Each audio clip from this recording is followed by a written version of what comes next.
നമസ്കാരം, മലയാളി വാർത്തയിലേക്ക് സ്വാഗതം. ചേച്ചി നമസ്കാരം. നമ്മുടെ കേരളത്തിൽ ഇത്രയേറെ പ്രശ്നം നടക്കുമ്പോൾ നമ്മുടെ മുഖ്യമന്ത്രി എവിടെ എന്നുള്ളൊരു ചോദ്യമാണ് ചോദിക്കുന്നത്. അദ്ദേഹം ഈ സമയത്ത് ഇവിടെ ഉണ്ടാകേണ്ടതാണ്. പക്ഷേ ഞാൻ അറിയാൻ സാധിച്ചത് അദ്ദേഹം ബഹ്റൈനിലെ കൊട്ടാരത്തിലാണ്. അവിടെ ഭയങ്കര സ്വീകരണവും പ്രവാസികളുടെ അദ്ദേഹത്തെ സ്വീകരിക്കുന്നതിലൊക്കെ തന്നെ ഒരു ആനന്ദ പുളകിതനായിട്ട് അദ്ദേഹം അവിടെയാണെന്നാണ് അറിയാൻ സാധിച്ചത്. എന്നാണ് ഇനി നാട്ടിലേക്ക് വരുന്നത് എന്നുള്ളതാണ്. അദ്ദേഹം എയറിലാണ് ഇപ്പോൾ, കൊട്ടാരത്തിലല്ല, അല്ല മൊത്തത്തിൽ എയറിലേക്കാണ്. അപ്പം അദ്ദേഹം ബഹ്റിൻ യാത്രയാണ്. ഇന്നലെ ഈ പറഞ്ഞതുപോലെ കേന്ദ്രം ആദ്യം ഒന്നും അനുമതി നൽകിയില്ല, പിന്നീട് സൗദി ഒഴിച്ചുള്ള ബാക്കി രാജ്യങ്ങളൊക്കെ സന്ദർശിക്കാൻ അനുമതി നൽകി. ഇപ്പോൾ ആദ്യത്തെ ഒരു ഘട്ടം ബഹ്റിനിലാണ് പോകുന്നത്. എല്ലാ അറബ് രാജ്യങ്ങളും സന്ദർശിക്കുമെന്നൊക്കെയാണ് പറയുന്നത്. ഇനി ചിലപ്പോൾ വന്നിട്ട് വീണ്ടും പോകുമായിരിക്കും. അദ്ദേഹത്തിന് വരുന്നതും പോകുന്നതും നമ്മൾ ഇവിടുന്ന് മറ്റേ സിറ്റിയുടെ അവിടെ അറ്റത്ത് പോയിട്ട് തിരിച്ചു വരുന്നത് പോലെയുള്ളൂ ഫ്ലൈറ്റിൽ പോകുന്നത്. കാരണം പണമുണ്ടല്ലോ, എന്തോ ആകാലോ. ഇനി അദ്ദേഹം പോകുന്നത് എന്തിനാണ് എന്നൊരു ചോദ്യമാണ്. ബഹ്റിനിൽ ഇന്നലെ അദ്ദേഹം പോയി MA യൂസഫ് അലിയുടെ മുമ്പിൽ ഇരുന്ന്, നിരവധി പേരുടെ മുമ്പിൽ ഇരുന്ന് അദ്ദേഹത്തിൻ്റെ പ്രസംഗം, അദ്ദേഹം പറഞ്ഞ പ്രഭാഷണം ഒരുപക്ഷെ ഇപ്പോൾ സോഷ്യൽ മീഡിയയിൽ ഇങ്ങനെ ട്രോളായിട്ട് പ്രചരിച്ചുകൊണ്ടിരിക്കുകയാണ്. അദ്ദേഹം പറഞ്ഞത്, എൻ്റെ മുന്നിൽ ഇത്രയധികം ആൾക്കാർ എൻ്റെ മുന്നിലുണ്ട്. പല ആൾക്കാരും, യൂസഫ് അലി എന്നോട് പറഞ്ഞത് ഇതിൻ്റെ വെളിയിലും കുറേ ആൾക്കാർ എന്നെ കാണാൻ നിൽക്കുന്നു എന്നുള്ളതാണ്. അപ്പം ഞാൻ യൂസഫ് അലിയോട് പറഞ്ഞ് കുറച്ചല്ല, അതിൻ്റെ ഇരട്ടി ഉണ്ട് എന്നുള്ളത് അത് പറഞ്ഞ് പിന്നെ കൈരളിയൊക്കെ ഇങ്ങനെ സൂം ചെയ്ത് കാണിക്കുന്നുണ്ട്.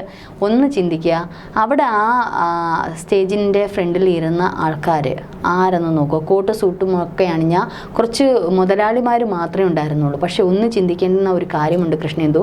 പൊരി വെയിലത്ത് രാപ്പകൽ സ്വന്തം കുടുംബത്തിന് വേണ്ടിയിട്ട് കഷ്ടപ്പെടുന്ന നിരവധി തൊഴിലാളികൾ അതിൻ്റെ പുറകിൽ കുറച്ച് പേര് നിൽപ്പുണ്ട്. അത് മുഖ്യമന്ത്രി വന്നിട്ട് കാണാൻ വേണ്ടിയിട്ടല്ല. അവർക്ക് കഴിഞ്ഞ 2017 കുറേ പ്രഖ്യാപനങ്ങൾ നടത്തിയിരുന്നു. ഹോസ്പിറ്റൽ കെട്ടിക്കൊടുക്കാം, പിന്നെ കോളേജ് കെട്ടിക്കൊടുക്കാം, ബഹ്റിനിൽ എന്തൊക്കെയോ ഇത് ചെയ്യാം, പിന്നെ അവർക്ക് കുറേ പെൻഷൻ ഇത് അനുവദിക്കാം, ആനുകൂല്യങ്ങൾ നൽകാം. ഇങ്ങനെ കുറേ വാഗ്ദാനങ്ങൾ കൊടുത്തു. 19 വാഗ്ദാനങ്ങളല്ല, അതിൽ കൂടുതൽ വാഗ്ദാനങ്ങൾ കൊടുത്തു. 2017 മുതൽ ഇന്ന് ഈ കാലഘട്ടം വരെ ഒരു 9 വർഷത്തോളാവുന്നു, അല്ലേ, 8 കൊല്ലത്തോളാവുന്നു. ഇത്രയും വർഷത്തിനിടെ ഈ 500 വാഗ്ദാനം കൊടുത്തതിൽ 100 എണ്ണം പോയിട്ട്, 10 എണ്ണം പോയിട്ട്, 5 എണ്ണം പോയിട്ട്, ഒരെണ്ണമെങ്കിലും പാലിച്ചിരുന്നെങ്കിൽ ഇതിൽ എന്താ പറയുന്നത്, നട്ടലോടുകൂടി ഇത്തരത്തിൽ ഇങ്ങനെ പറയാമായിരുന്നു. ഒരെണ്ണം പോലും പാലിക്കാത്ത മുഖ്യമന്ത്രിയാണ് വീണ്ടും ബഹ്റിനിൽ കെട്ടിയെടുത്തുകൊണ്ട് പോയിരിക്കുന്നത്. കുറേ പ്രമാണിമാർ കോട്ട് സൂട്ടും ഇട്ട് ഇരിപ്പുണ്ട്. പക്ഷെ പുറത്തു നിൽക്കുന്ന ജനം എന്തിനാ അവിടെ നിന്നേന്നറിയാമോ? ഇങ്ങോട്ട് ഇറങ്ങി വരുമ്പോൾ ഒന്ന് ചോദിക്കാൻ വേണ്ടിയിട്ടാണ്. ആ പഴയ പ്രഖ്യാപനങ്ങൾ എൻ്റെ പൊന്നു മുഖ്യ ഏതെങ്കിലും ഒന്ന് നന്നാക്കിക്കൂടെ? പ്രത്യേകിച്ച് അവിടെയെന്ന് വെച്ചാൽ ഏറ്റവും അധികം ഹോസ്പിറ്റലാണ് അത്യാവശ്യമായിട്ടുള്ള ഒരു കാര്യം. കാരണം ഞാൻ ഉണ്ടായിരുന്ന ഒരു വ്യക്തിയായിരുന്നു. അപ്പോൾ എനിക്ക് നന്നായിട്ട് അറിയാം. കാരണം ഒരു ട്രിപ്പൊക്കെ ഇടാൻ പോകണമെന്നുണ്ടെങ്കിൽ, ഒരു ഹോസ്പിറ്റലിൽ ഡോക്ടറെ കാണാൻ പോകണമെന്നുണ്ടെങ്കിൽ ഇവിടെ ഒരു 10 വട്ടം കാണുന്നതിൻ്റെ ചിലവാണ് അവിടെ ഒരു തവണ കാണുന്നതിന്. അത്രയ്ക്ക് വലിയ കോസ്റ്റാണ് അവിടെ. ഇത്തരത്തിൽ ഹോസ്പിറ്റലുമായിട്ട് ബന്ധം, ഈ ഡെൻ്റലൊക്കെ എന്ന് വെച്ചാൽ ഭയങ്കര കോസ്റ്റ്ലിയാണ്. അപ്പോൾ ഒരു നമ്മുടെ സംസ്ഥാനത്തിൻ്റെ ഒരു ആരോഗ്യ മേഖല അവിടെ പ്രവർത്തിക്കുകയാണെങ്കിൽ ഒരു പക്ഷേ മിതമായിട്ടുള്ള നിരക്കിൽ അവിടെ പാവങ്ങളെന്ന് ഞാൻ ഉദ്ദേശിച്ചത് ഈ ബിസിനസ്സുകാരെയല്ല, അവിടെ സാധാരണ തൊഴിലാളികളുണ്ട്. ഇവിടുന്ന് നിരവധി പേര് മേശിരിപ്പണി, ആശാരിപ്പണിക്ക് പോകുന്നവരുണ്ട്, ഹോട്ടൽ ജീവനക്കാരുണ്ട്, നിരവധി സൂപ്പർ മാർക്കറ്റുകളിൽ ഇവർക്കൊക്കെ എന്ന് വെച്ചാൽ ഈ വലിയ വരുമാനമില്ല. അവർ ഈ ടെൻറ്റുകൾ അടിച്ച് അല്ലെങ്കിൽ ക്വാർട്ടേഴ്സുകളിൽ അടുക്കി വെച്ചേക്കുന്ന ബങ്ക് ബെഡിനകത്ത് ഒരു റൂമിൽ കുത്തി നിറച്ചുള്ള ആൾക്കാർ താമസിക്കുന്ന, കാരണം അതിലും അവരുടെ ആഹാരത്തിൽ പോലും മിതമായിട്ടുള്ള ആഹാരം കഴിച്ച് സ്വന്തം കുടുംബത്തിന് വേണ്ടിയിട്ട് കഷ്ടപ്പെടുന്ന നിരവധി തൊഴിലാളികൾ അവിടെ ഉണ്ട്.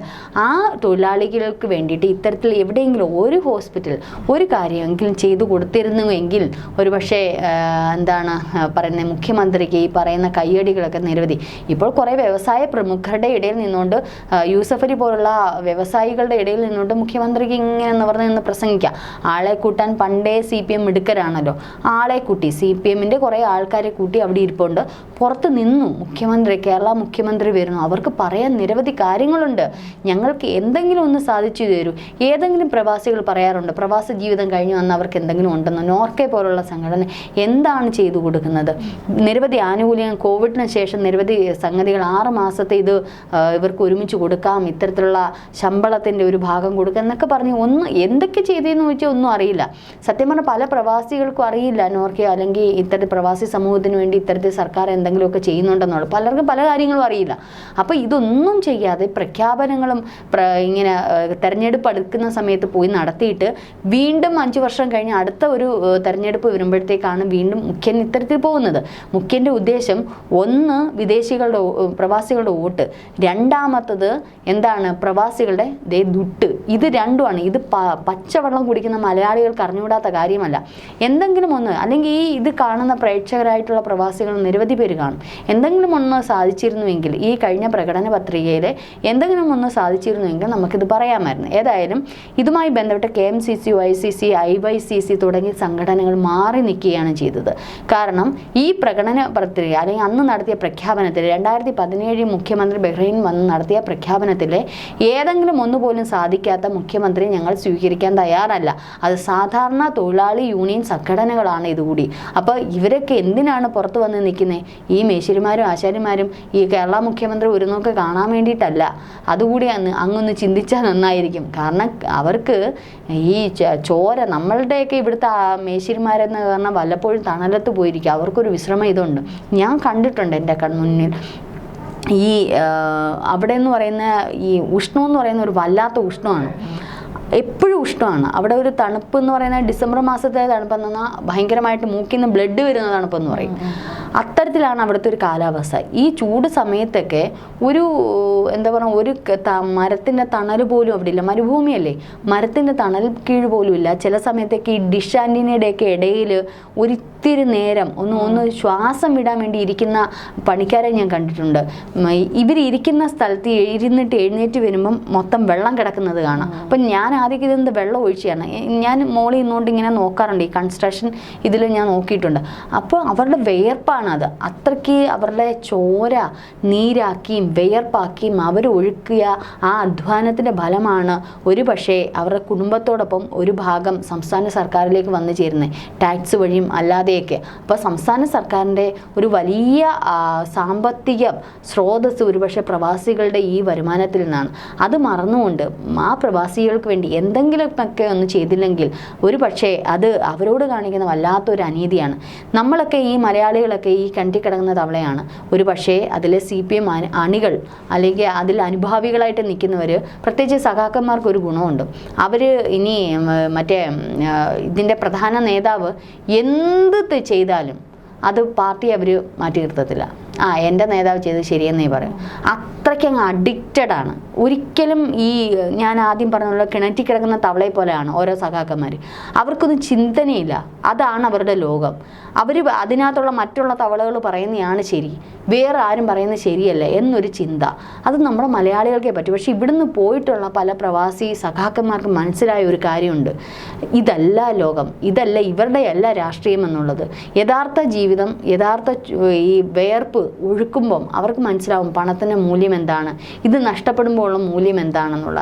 അത്രയ്ക്ക് ദുരന്തമാണ് പ്രവാസികൾ. പിന്നെ ഈ എയർ കണ്ടീഷനിങ് ചെയ്യുന്ന ജോലി ചെയ്യുന്ന പ്രവാസികൾ, അവർക്കും ഒരു ഇതുണ്ട്. എത്രയോ വർഷങ്ങൾ സ്വന്തം കുടുംബത്തിനെ നാടിനെയൊക്കെ വിട്ടിട്ടല്ലേ അന്യനാട്ടിൽ വന്ന് കിടക്കുന്നേ.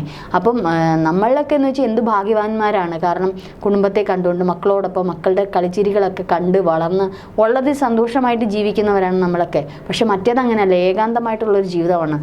അത് എത്ര വലിയ സമ്പന്നനാണെങ്കിലും എത്ര പാവപ്പെട്ടവനാണെങ്കിലും അനുഭവിക്കുന്ന വേദന ഒരേപോലെ തന്നെയാണ്. അപ്പോൾ ഇത്തരത്തിൽ പ്രവാസികൾ അവിടെ നിൽക്കുമ്പോൾ അവരുടെ ആവശ്യങ്ങൾ മനസ്സിലാക്കി, അവരുടെ ഇത് സമ്പന്നർക്ക് ആവശ്യമില്ല, അവർക്ക് ഒരു പക്ഷെ മിസ്സിങ് ആയിട്ടുള്ളത് അവരുടെ കുടുംബമായിരിക്കാം. പക്ഷേ മറ്റുള്ളവർക്കെന്ന് വെച്ചാൽ, മറ്റുള്ള പ്രവാസികൾക്കെന്ന് വെച്ചാൽ അവർക്ക് എന്തെങ്കിലുമൊക്കെ ഒരു ആനുകൂല്യം നാളെ ഒരു സമയത്ത് പ്രവാസ ജീവിതം കഴിഞ്ഞ് തിരികെ നാട്ടിലേക്ക് എത്തുമ്പോൾ അല്ലെങ്കിൽ അവിടെ ആയിരിക്കുമ്പോൾ കിട്ടുന്ന ചില കാര്യങ്ങൾ അത് സംസ്ഥാന സർക്കാർ ചെയ്തു കൊടുക്കേണ്ടതായിട്ടുള്ള കാര്യമുണ്ട്. ഇത് യാതൊന്നും ചെയ്യാതെ ഇങ്ങനെ 5 വർഷം 6 വർഷം കൂടുമ്പം അങ്ങോട്ടൊരു യാത്ര, അതും സംസ്ഥാന സർക്കാരിൻ്റെ ഖജനാവിൽ നിന്നും എടുത്ത് ഒരു സുഖവാസ യാത്രയും ചെയ്ത് 2 പ്രഭാഷണം എഴുതി കൊടുക്കുന്ന സ്ക്രിപ്റ്റും വായിച്ച് തിരിച്ച് പൊടിയും തട്ടി വരുന്ന മുഖ്യമന്ത്രിയെ പ്രവാസികൾക്ക് പുച്ഛമാണ്. ആ പുറത്തൊന്നും ഇരട്ടി ആൾക്കാരൊന്നുമില്ല, കുറച്ച് ആൾക്കാർ വന്നു. അതെന്തിനാണ് വന്നതെന്നറിയാമോ? ഇപ്പോഴാണെങ്കിൽ നമ്മുടെ ഇവിടെ ആണെങ്കിൽ പോലും പണ്ട് ഉമ്മൻചാണ്ടിയുടെ ഭരണകാലത്ത് ഉമ്മൻചാണ്ടി എവിടെ പോയാലും ആൾക്കാർ ഒത്തുകൂടും. കാരണം അദ്ദേഹത്തിലേക്ക് ഒരു സ്വാതന്ത്ര്യമുണ്ട്. ഇവിടെ മുഖ്യമന്ത്രിയുടെ 1 കിലോമീറ്റർ ദൂരെ വന്ന് നിന്നാൽ പിടിച്ചെടുത്തോണ്ട് പോകും പോലീസ്. പക്ഷേ അത് പാവം പിടിച്ച പ്രവാസികൾക്ക് അറിയില്ലല്ലോ. അവർ ചെന്നത് അവരുടെ വിഷയങ്ങൾ പറയാനായിരിക്കും, അല്ലാതെ മുഖ്യമന്ത്രി വന്ന് അവിടുത്തെ ഇത് കാണാനോ. ഇപ്പോഴും കുറച്ച് പ്രഖ്യാപനങ്ങൾ എന്തെങ്കിലും നൽകിയിട്ടുണ്ടായിരിക്കും, ഒന്നും നടക്കാൻ പോകുന്നില്ല. പക്ഷേ ഈ പറയുന്നത് പോലെ എന്താ അവിടെ പറഞ്ഞിട്ടുള്ള ഏറ്റവും വലിയ പ്രധാനമാണ് ഈ ക്ലിനിക്കുകൾ. അതേപോലെ തന്നെ ഈ സാംസ്കാരിക നിലയൊക്കെ സ്ഥാപിക്കാന്ന് പറഞ്ഞാൽ അതൊന്നും വേണ്ട. കേരളത്തിൻ്റെ സാംസ്കാരികമൊന്നും അവിടെ സ്ഥാപിച്ചില്ലേലും വേണ്ടില്ല.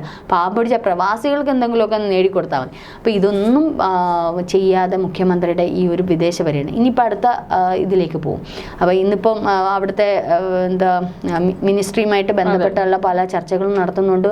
മാത്രമല്ല രാജകീയ സ്വീകരണമൊക്കെയാണ് മുഖ്യമന്ത്രിക്ക് നൽകിയത്. ഒരിക്കൽ മറ്റേ സ്വപ്ന സുരേഷ് പറഞ്ഞ എനിക്ക് ഓർമ്മയുണ്ട്, UAE കോൺസുലേറ്റുമായിട്ടുള്ള ചർച്ചകളും മോനുള്ള ബിസിനസ് കാര്യങ്ങളും ഒക്കെ മുഖ്യമന്ത്രി ചർച്ച ചെയ്യാൻ പോയ കാര്യമൊക്കെ എനിക്ക് പെട്ടെന്ന് അത് ഓർമ്മ വന്നേ. ഇനി അവിടുത്തെ ഭരണാധികാരിയുമായിട്ട് അടുത്ത് എന്ത് ചർച്ചയാണെന്നുള്ളത് നമുക്കറിയില്ല. ഏതായാലും മുഖ്യമന്ത്രി എന്ന പദവിയിൽ നിന്നുകൊണ്ട് അദ്ദേഹത്തിൻ്റെ കുടുംബത്തിന് വേണ്ടിയിട്ട് പല കാര്യങ്ങളും പല ബന്ധങ്ങളും സ്ഥാപിച്ചുകൊണ്ട് ചെയ്യുന്നു. ഏതായാലും അദ്ദേഹത്തിൻ്റെ ഫാമിലി രക്ഷപ്പെട്ടു എന്നല്ലാതെ പ്രവാസികൾ രക്ഷപ്പെട്ടു എന്നുള്ളത് നമുക്ക് കണക്കിലെടുക്കാൻ പറ്റില്ല. ഏതായാലും അവിടെ മുഖ്യമന്ത്രിയെ കാത്തിരുന്ന പല യൂണിയനുകളും പല സംഘടനകളും ഇല്ല. കുറച്ച് കോട്ടും സൂട്ടും ഇട്ട് വെച്ച കുറച്ച് വ്യവസായികൾ മാത്രമേ ഉള്ളൂ. ആ വ്യവസായികൾ അകമഴിഞ്ഞ് മുഖ്യമന്ത്രിയെ സഹായിക്കും, അല്ലാതെ മുഖ്യമന്ത്രി വ്യവസായികളെ സഹായിക്കാനും പോകുന്നില്ല. കാരണം തെരഞ്ഞെടുപ്പുമായി ബന്ധപ്പെട്ട അകമഴിഞ്ഞ സഹായം മുഖ്യമന്ത്രിക്കുണ്ടായിരിക്കും. അത് മാത്രമേ ഉള്ളൂ.